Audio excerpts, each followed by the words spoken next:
Hello everyone. Today we talk about how to fix the app of Wattpad. We will go to settings, then we click on apps. After that we will search the app Wattpad and we click.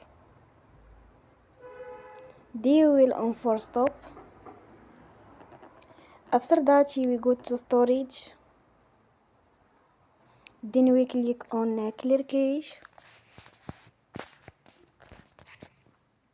In the end, turn off your phone and you will recharge your phone again.